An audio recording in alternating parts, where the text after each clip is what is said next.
Bienvenue. Aujourd'hui, on va s'équiper d'une toute nouvelle perspective, celle d'un psychologue. Le but, mieux se comprendre bien sûr, mais aussi décrypter le monde qui nous entoure. Alors on peut se poser la question, et c'est une question fondamentale. Pourquoi s'intéresser à la psycho? Au fond, pourquoi est-ce que c'est si important d'explorer ce domaine?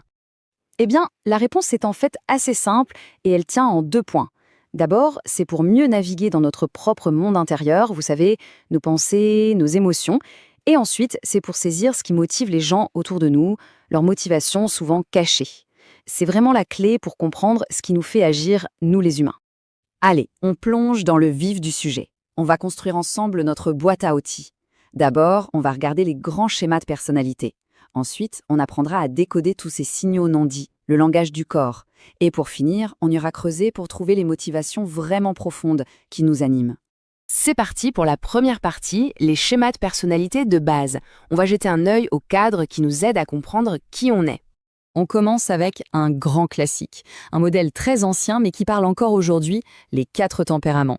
On a le colérique, super ambitieux, le mélancolique, le perfectionniste, le sanguin, très sociable, et puis le flegmatique, calme et stable. C'est un modèle fascinant par sa simplicité, c'est vrai, mais la psychologie moderne a depuis développé des outils bien plus fins, bien plus nuancés. Alors passons maintenant au modèle qui est la référence en psychologie aujourd'hui, les 5 grands traits de personnalité, qu'on appelle aussi le modèle Ocean. Ce qui est dingue, c'est que ces 5 dimensions, on les retrouve partout, dans toutes les études, à travers toutes les cultures et toutes les langues. Le premier, c'est l'ouverture à l'expérience. Si on a un score élevé, ça veut dire qu'on est curieux, imaginatif. Un score bas, on est plutôt du genre pratique, on aime bien nos habitudes.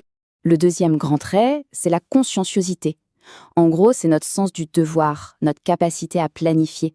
Quelqu'un de très consciencieux, c'est la personne super organisée, qui ne lâche pas ses objectifs. À l'inverse, quelqu'un qui l'est moins sera plus dans la spontanéité, peut-être un peu plus impulsif. Ensuite, on a l'extraversion. Ça, c'est facile à comprendre. Ça détermine d'où on tire notre énergie. Les extravertis, ils se rechargent au contact des autres. Ils ont besoin de voir du monde. Les introvertis, eux, c'est tout le contraire. Ils rechargent leur batterie dans le calme, la solitude. Et bien sûr, la plupart d'entre nous, on est quelque part au milieu de tout ça. 4e point, l'agréabilité. Ça mesure notre façon d'interagir avec les autres. Un niveau élevé, c'est quelqu'un de coopératif, d'empathique. Un niveau plus bas, ça peut se traduire par un esprit plus compétitif, peut-être un peu plus détaché des émotions des autres. Et pour finir ce top 5, on a le névrosisme. Bon, le nom fait un peu peur, mais en fait, ça mesure tout simplement notre stabilité émotionnelle. Un score élevé, c'est une tendance à ressentir plus facilement de l'anxiété, du stress. Un score faible, au contraire, c'est synonyme de calme, de résilience face aux difficultés. Ok, donc là, on a des cadres